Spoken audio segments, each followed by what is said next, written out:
Banyak yang bertanya kenapa Anies Baswedan harus dijegal sebagai calon presiden.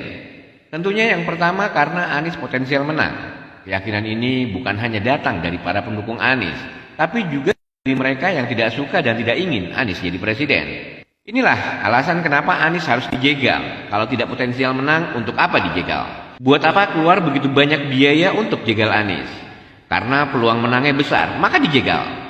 Jegal sebelum menang, semua biaya dan upaya hanya punya tujuan untuk ini. Kedua, kalau Anies jadi presiden, mereka anggap ini bahaya. Bahaya bagi siapa? Ya bagi kepentingan mereka. Bahaya pula untuk masa depan mereka. Menjadi gubernur DKI saja reklamasi tidak berlanjut. Alexis tutup, bisnis-bisnis ilegal di Jakarta tiarap. Mafia properti tidak bergerak leluasa.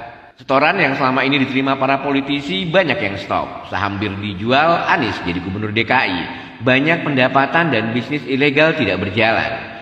All out mereka kerja keras gagalkan Anies nyapres. Berapapun biayanya dan apapun taruhannya, mereka akan lakukan. Ada informasi dari sejumlah politisi kawakan dan pebisnis kakap. Kakap itu artinya punya duit triliunan. Harga mati Anies harus gagal.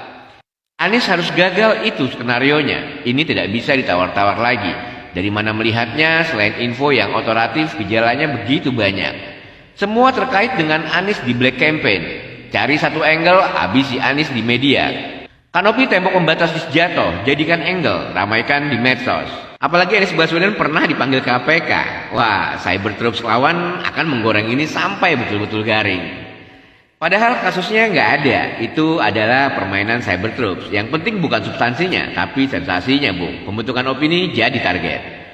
Serangan dan upaya menjegal Anies tidak pernah berhenti dan dilakukan dari semua lini, sistemik, masif, dan terstruktur. Sejumlah orang yang punya banyak pengalaman di cyber troops ambil bagian di sini, tak kecuali pihak-pihak yang pernah menangkan Jokowi di Pilpres 2014 dan 2019. Diduga kuat melibatkan sejumlah institusi dan lembaga-lembaga profesional untuk mencegat Anies agar bagaimanapun caranya tidak bisa nyapres. Apa yang diungkapkan politikus Demokrat Andi Arief bahwa Anies berupaya dijegal telah menegaskan kebenaran informasi yang beredar selama ini. Kenapa Andi Arief teriak? Karena dia melihat begitu serius dan ngototnya pihak-pihak tersebut menjegal Anies nyapres.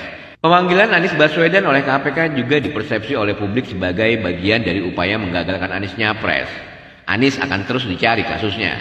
Semua partai akan dilobi, bahkan ditekan agar tidak calonkan Anies. Kedepan pengadangan terhadap Anies akan semakin vulgar.